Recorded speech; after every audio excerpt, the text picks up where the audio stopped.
दिसंबर महीना 18 तारीख गुरु की जयंती मनाना है।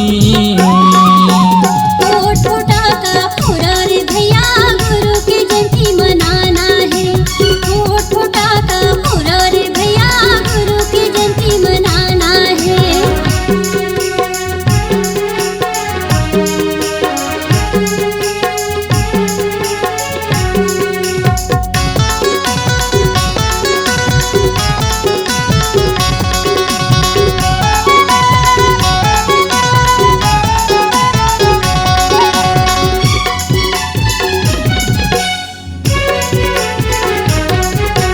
दिसंबर महीना सबले बढ़िया गुरु के गुण गाना है। काम बुताला छोड़ो रे भैया गुरु ला परखा के लाना है। काम बुताला छोड़ो रे भैया गुरु ला परखा के लाना है।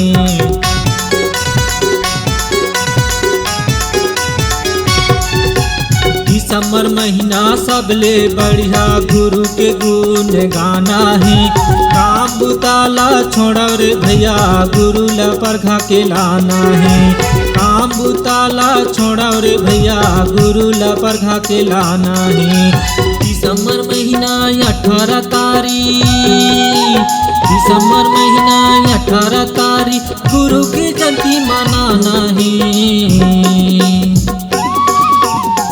फटाका फोड़ा रे भैया गुरु की जयंती मनाना है। फटाका फोड़ा रे भैया गुरु की जयंती मनाना है।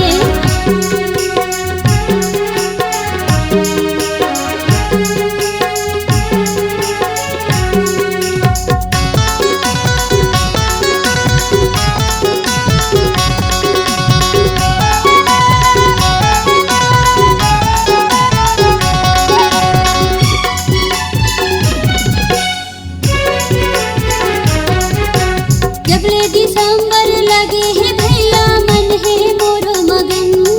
आहा मन है मोरो मगन। गुरु बाबा के दर्शन पाके जीव के हो जाही तरन। आहा जीव के हो जाही तरन।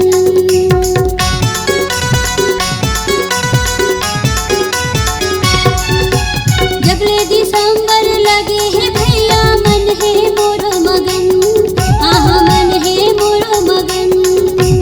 गुरु बाबा के दर्शन पाके जीव के हो जाही तरन। आहा जीव के हो जाही तरन। दिसंबर महीना 18 तारीख दिसंबर महीना 18 तारीख गुरु की जयंती मनाना है। फटाका फोड़ा रे भैया गुरु की जयंती मनाना है। फटाका फोड़ा रे भैया गुरु की जयंती मनाना है।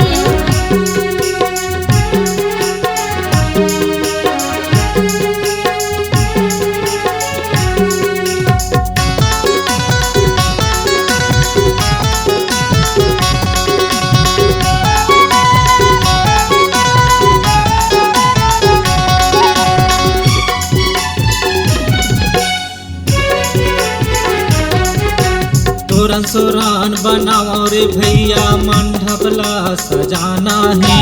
गुरु के दिए सादा निशानी मुहिम झंडा लहराना है। गुरु के दिए सादा निशानी मुहिम झंडा लहराना है।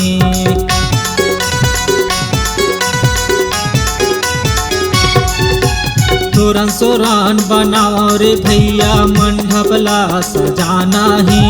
गुरु के दिए सादा निशानी मुहिम झंडा लहराना है। गुरु के दिए सादा निशानी मुहिम झंडा लहराना है। दिसंबर महीना 18 तारीख दिसंबर महीना 18 तारीख गुरु के जयंती मनाना है। फटाका फोड़ा रे भैया गुरु की जयंती मनाना है। फटाका फोड़ा रे भैया गुरु की जयंती मनाना है।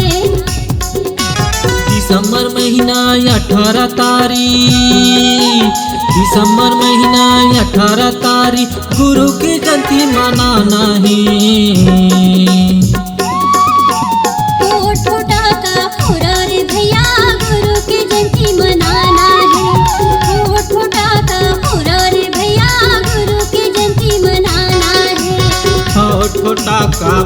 रे भैया गुरु के जयंती मनाना है।